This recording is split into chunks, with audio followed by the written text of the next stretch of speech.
All right, we're live on YouTube as well. Oh, fun. Okay, perfect. Well, everyone, thank you so much for coming. We're expecting about twice this amount, but they may come in, they might go to YouTube. We don't know yet. But thanks everyone for joining. We love having people on here. Donna's going to speak for a little bit, and then we are going to open it up to just people want to ask questions. They want to talk about anything that they're dealing with right now. Donna is an incredibly impressive person. She won't say it herself, but it's true. And she'll help answer that. And if I can be helpful, I will also try to do that as well. So Donna, go ahead. Let's get started. Thank you so much, Jason.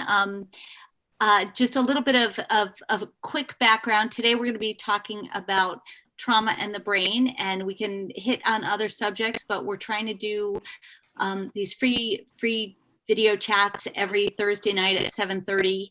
And each week we're going to have a theme. But we want to, you're welcome to open it up to anything. I noticed that there is a lot on the web that's talking about the mental health issues that we're going to be facing. And a lot of people have been talking about trauma and the brain. So I wanted to address that. My name's Dr. Donna Volpitta. I am really focused in on the brain science and trying to translate it. I'm an educator by trade. I was an educator for many years and then became really interested in the brain science. So I kind of consider myself a translator of taking the brain science and making it easy for people to understand. I've been talking about resilience for a long time. And now we're really looking at mental health issues and how can we help.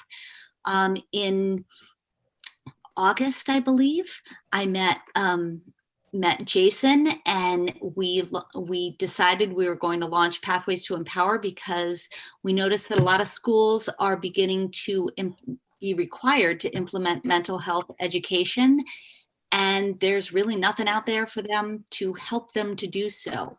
So we launched Pathways to Empower in January.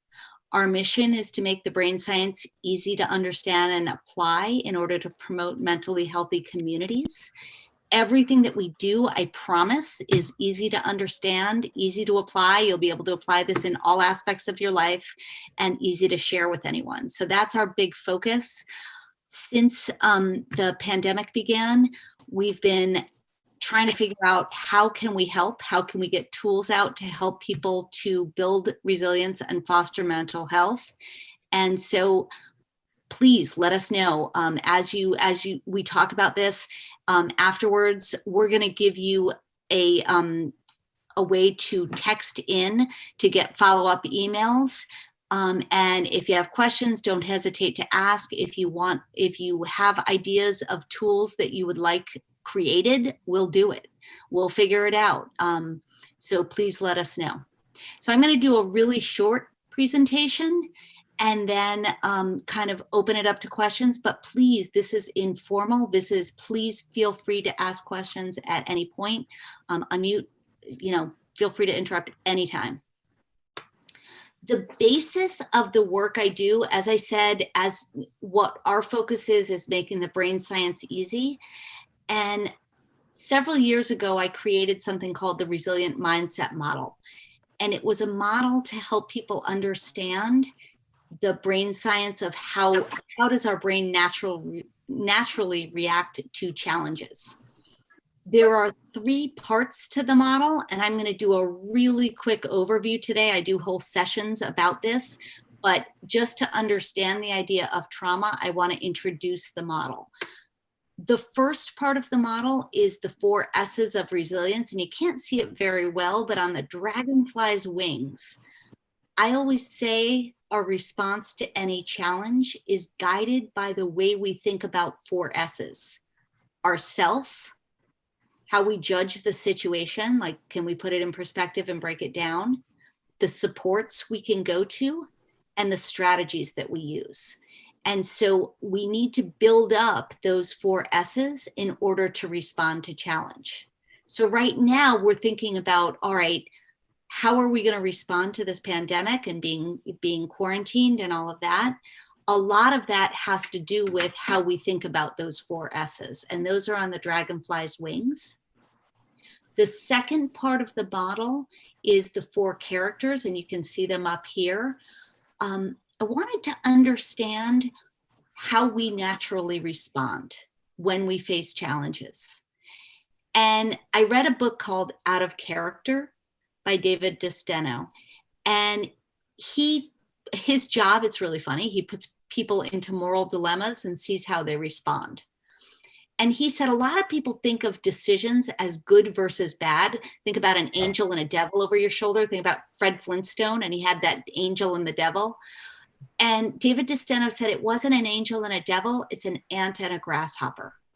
Our brains don't think of decisions as good versus bad. They think of them as long-term versus short-term. So the ant represents the part of our brain that's in charge of our long-term thinking. Putting money in the bank, going to the doctor, eating healthy, doing the things that are good for us. The grasshopper represents the limbic system of the brain, which is in charge of the here and now. He doesn't really care whether you finish that project. He actually wants to sit down and watch Netflix and eat Cheetos. That's all he cares about. He kind of wants the here and now. But the grasshopper isn't the bad guy because he also gets us out of the way when we're in trouble. So if you've got a car coming at you, that grasshopper is the thing that's going to get you out of the way. He's in charge of the here and now. I want to live. The glowworm is in the amygdala, which is a part of the limbic system. And she's the part of the brain that's looking out for survival, looking out for threats. So she's the one who sees the car coming at us and says, whoop, and she switches control of the brain from the ant to the grasshopper and gets us out of the way for fight, flight, or freeze. The grasshopper is that fight, flight, or freeze part of the brain. The dragonfly is in charge of mindfulness. She's in charge of looking out and saying, wait a second, we got this. We don't need to go fight, flight, or freeze. We know we have the 4 S's. We know how to handle this challenge. We don't need to go fight, flight, or freeze. The last part of the model is reacts. Reacts, believe it or not, our brain responds the same way to social threats as it does to physical threats. So just like that glowworm sees that car coming at us and goes grasshopper, she's going to do the same thing if we have a social threat. So the acronym stands for respect, equity, alliances, control, territory, and similarity. When any of those are threatened, we also go red alert, call out the grasshopper for fight, flight, or freeze. And sometimes we might say things to people that we don't actually mean, that that's when we get angry. That's when we get, into that fight, flight, or freeze stance. So having that understanding of that's the brain's natural response to challenge. So now let's take a look at what happens when we experience trauma. First off, it's important to know there are 3 specific types of trauma. The first is individual trauma. That's what do I experience in my own life? So child abuse, sometimes poverty, anything that we have experienced individually, that's our individual trauma, individual experiences. If I've seen something as a child, if I saw somebody being abusive, if I've been abused myself, that's an individual trauma. I'm going to go over to transgenerational trauma. Believe it or not, they've found that when people experience trauma time and time again, they can actually pass that through their genetics. So if your grandparents experienced a trauma that had a trigger for it, and they were exposed to that trauma time and time again, they will pass that on through the generations, and you don't need to experience that for that to become a trigger for your own experience of trauma. They've done that through mice. They did, they exposed mice to trauma, and then they found that generations down the line, they didn't have to expose them to the same types of triggers to have that trauma, that traumatic reaction happen. So there is actually transgenerational trauma. And then there's collective trauma. And actually, I just realized that I have the pictures next to the wrong ones, because one is 9/11, and that was sort of supposed to be the collective trauma. And the other is the Holocaust, which was the transgenerational. I apologize. Collective trauma is something that we all go through together. 9/11 for us was a collective trauma. Right now, this pandemic is a collective trauma. I did a talk recently in Flint, Michigan, and we were talking about how a lot of people are experiencing individual trauma, transgenerational trauma, and collective trauma in terms of the water crisis, and how they can compound each other. And right now, the whole world is going through a collective trauma. So recognizing how that can be compounded with other traumas that are happening. And we're also seeing an increase in things like domestic abuse, child abuse. So that is additional, that it adds on, that we're experiencing that, and how that affects people's mental health.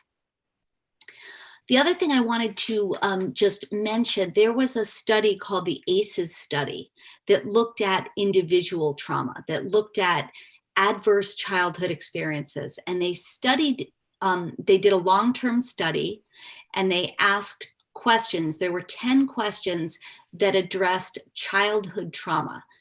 And it basically says, before your 18th birthday, did you experience this? And there are 10 questions. And for each one that there is an affirmative answer, you get a point.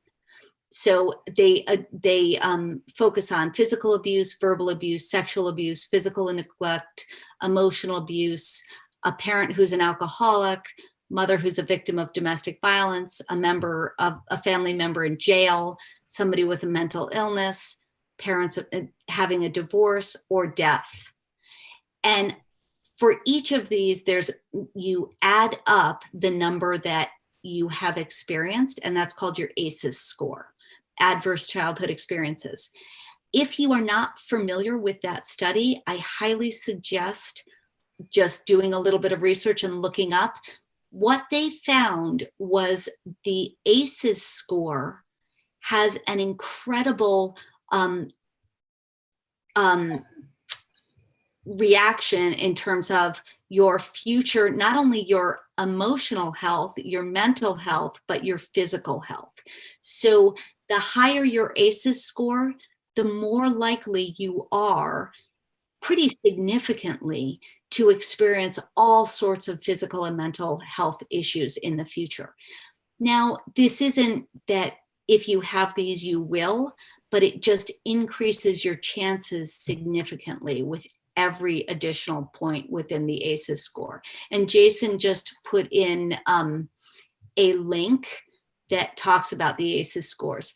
There are some pretty phenomenal graphs that show how much each of those can increase your chances of addiction, anxiety, depression, heart disease, stroke, the chances of becoming a victim of domestic violence, all sorts of things. So it's important to understand the impact of childhood trauma. So now I want to talk a little bit about how the brain naturally responds to challenge. So when we are in a traumatic situation, two things happen in the brain. The first one is we get these neurochemicals that give us signals as to what to do. All neurochemicals help our brains to understand what to do in the moment. When we are in a trauma, the first thing that happens is an immediate trauma. The first thing that happens is that we get a burst of cortisol that says, let's get ready to move to the brain and the body and stop to our memory system. So typically our memories are remembered in the hippocampus of the brain. But that cortisol message says, don't remember this here, because the brain wants to remember this in a stronger way. So the second thing that happens is you get adrenaline at the same time. You get get ready to move. So that's another one that says get ready to fight, flight, or freeze. But it tells the amygdala, that dragon, that glowworm, to remember this. So the memories are different if they are very traumatic. The glowworm, that amygdala part of the brain, imprints the memory, and it imprints it in sort of a sensory way. And anything to do with that memory begins to be imprinted as a stronger trigger in the future for your brain. So if you think about reacts, which was that third part of the model, respect, equity, alliances, control, territory, and similarity, anything that is a trigger in that moment becomes a stronger trigger later. And the one that we find most often with trauma is the idea of control. Because often when we are in a situation that is traumatic, we feel out of control. I think we can all relate to that right now. We don't know what's going to happen. So that idea of the sense of control, we feel out of control. Our brain doesn't like that. So control becomes a bigger trigger. So we might begin to see people trying to exert more control in their life. This is where we get cutting. This is where we get eating disorders. This is where we get some of those things that really people want to exert control in their life. And trauma often is something that affects that. Does that all make sense? I want to just take a moment here before we move on. Okay, so often, did somebody have a question? Okay, so often control becomes a bigger trigger. Oops, for some reason my computer is not moving. Okay, so one of the things about trauma is our brain is set to experience something that is stressful, then go back to a natural state. It's sort of that ebb and flow, that, okay, we experience something stressful, then we go back to normal. Then we experience something stressful, then we go back to normal. And our brain is set to go back. When we have chronic stress, when we're in this traumatic situation that keeps happening, we don't get to go back to that normal state. And that's not good for us. Often when our kids go through something traumatic, our natural response is to kind of let them get away with anything. We feel sorry for them. Right now, so many of our kids are going through traumatic times, are going through, I have 4 teens. I have 4, well, in 2 weeks, I'll have 4 teens. So I have a 12-year-old, a 14-year-old, a 16-year-old, and an almost 18-year-old, and an 18-year-old. And I feel horrible for them, that they're going through all this, that they're missing their senior spring, that they're missing their proms, that they're missing out on so much. But so my tendency might be to say, oh, I really want to let them do whatever they want. But that's exactly the opposite of what the brain needs when someone has experienced trauma. The most important things are to give the idea of structure and control, because control is psychological safety. We feel out of control, so we want to give control over their life. We want to keep expectations. We want to keep a structure. We want to keep a routine going, because that brings psychological safety during trauma. But we also want to give them the opportunities to feel like, okay, the world is still somewhat of a safe place within giving you certain parameters of safety. So I always say for parents, it's so critical when kids have gone through trauma, especially, or when we're in a time period like this, to give them roots so they know that they have that structure and expectation and that foundation, and wings, to give them as much freedom as they can have, to feel like there's a safe place here. And so we have the 4 S's. So we kind of have this root of the structure and the wings. And that's so critical and that's for us too, not just for our kids, that we need to make sure that we keep that routine but that we keep being able to go do things as well, feel like the world is still going to be a place that we can trust. And I often say to parents, just because even before this, just because we can doesn't mean we should. We have so many ways to over monitor our kids, but that's not necessarily what they need. Adolescents need wings to fly. They need to fail. They need to be able to make good decisions. And sometimes they're going to screw up, but we need to give them that opportunity. So even within this pandemic and even within them having to be within our household, we want to give them opportunities to go out. I know that a lot of teens right now are meeting in parking lots 6 feet apart, or going out on drives. That's important for them. They need to feel that freedom. Quick note, there's a woman named Kelly McGonigal, and she has a great TED Talk about stress. I talked about how stress, kind of, we're supposed to have these waves of stress. Kelly McGonigal is a scientist, and she used to go out and tell people how bad stress was for them. You know, you have high stress, you're gonna have a heart attack. And then she learned about a study where they asked people if they had high stress or low stress, and whether they thought stress was good for them or bad for them.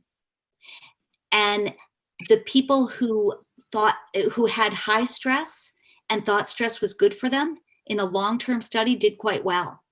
The people who had high stress and thought stress was bad for them died very frequently. They had a lot of heart attacks. And what they found was, if you think that stress is good for you in response to stress, your arteries don't constrict. But if you think stress is bad for you, in response to stress, your arteries do constrict, which puts you at risk of a heart attack. So it's important to think about our mindset as we're experiencing this trauma, as we're looking for the idea of, this is something that we can use as an opportunity, that yes, it's okay to be angry at the loss that you've had. It's okay for people to feel sad and to feel angry about some of the stuff, but then it's like, okay, now what are we going to do with it? It's not what happens to you, it's what you do with what happens to you, which is a saying of one of my favorite people, Chris Waddell, and he does his name tags education program. And he was a Paralympian who was paralyzed in college and went on to become the most decorated male Paralympic skier in the world. And he says, it's not what happens to you, it's what you do with what happens to you. I'm doing a question and answer session with him tomorrow. It's really important that our mindset matters. We can actually change our physiological response to stress and to trauma by the way we think about it. Quickly, addiction. Addiction is really thinking about how we get our response to dopamine. If we prime our brain for that quick response, we're priming our brain for addiction. I think of anxiety and depression as kind of that fight, flight, or freeze. And the antidote to addiction, anxiety, and depression is those 4 S's. Is that the antidote to addiction, anxiety, and depression is to have those 4 S's, to know how to handle this challenge. I love it. Jason says, I can't seem to find it, but Chris gave one of the top 50 graduation speeches of all time. You have the better luck looking it up than I did. Chris's foundation is called One Revolution, and it's one-revolution.org. And he's amazing. And he's made his name tags presentations and his documentary of his Kilimanjaro climb free and available for anyone to watch. And he does Q&A sessions now every Friday. So go to his website. He's awesome. Yeah, if you need perspective ever, he's a great source for he's that. Awesome. Yeah. And actually, speaking of addiction, tomorrow the Q&A session is with Mike Shea, who's one of the other Paralympians, who the theme of it is from addiction to the top of the world. He was addicted to pain medication and became a Paralympic gold medal winner in snowboarding. So he's pretty awesome. So we have put together these quick guides to help people understand how to foster mental health while practicing physical distancing. And this is on our website. We have them. They're free for people to use. Please share them. There are more detailed versions. And this one is, I actually don't have the most updated version on this. I apologize, but a quick guide to understanding trauma. We also have one for supporting adolescents through physical distancing. We're here to help. We really want to help people understand this stuff and be able to use it. I saw Michael McKnight that you're on here. I know that you were the one that gave me the inspiration to do this talk, because you were talking about trauma and education. It's so important for teachers to understand the brain piece of trauma. So however we can help. I want to close the information section with a poem that I wrote right after the shootings in Newtown. And I was watching a news program. We live not too far from Newtown. And there was someone who said, "We're not going to let this define us." And I kind of laughed and said, you don't get that choice. There are things that will define us, but we get to choose how they define us. I don't think anyone from Newtown from that day will feel like that wasn't a defining point in their life. And a lot of kids right now are going to look at this pandemic as a defining point in their lives. But we get to choose how that defines us. So the poem that I wrote is, there are events that change us. They permanently change who we are and who we will be. There are events that compel us to search our souls. These are the events that force us to face who we are. These are the events that push us to our limits and test to see just how far we can go. These are the events that expose our vulnerability and emphasize our interdependence. In the weeks that follow, in the hours and days that following these events, we cannot comprehend the change that has taken place. In the weeks and months that follow, we begin to recognize our new reality. Through the years, we can begin to heal and find a new sense of purpose, one that before would have never been possible. But never, never will we be the same again. And it is through the lens of these events that we will forever tell the rest of our story. I think it's important that we recognize that trauma can define us. It often does, but it can define us in ways that make us so much stronger. So we can look at trauma through a whole lot of lenses, but we don't have a choice of what we're going through, but we do have a choice of what we do with it. And I think that's the message that we can give to people. I am going to, I always end with a slide that has a meme on it because my 4 kids have told me that no one over 30 should ever include a meme on their presentation. So I always have to do that. But if you would like more information about what we're doing, this is a way to get on our email list. And if you opt into that, I will send you an email with all of the slides from this presentation and all of the ones that the chats that we'll be doing in the future. It will put you on that. So you just need to do to that number, 203-636-0333. You just need to text #chats, 1 space your first name, 1 space your last name, and 1 space your email. And I've given an example at the bottom. Don't put my name and my email, please. I have gotten that we get those a lot. times. It's really hard to send it to you when you put my email. Donna is the most listed person on our mailing list.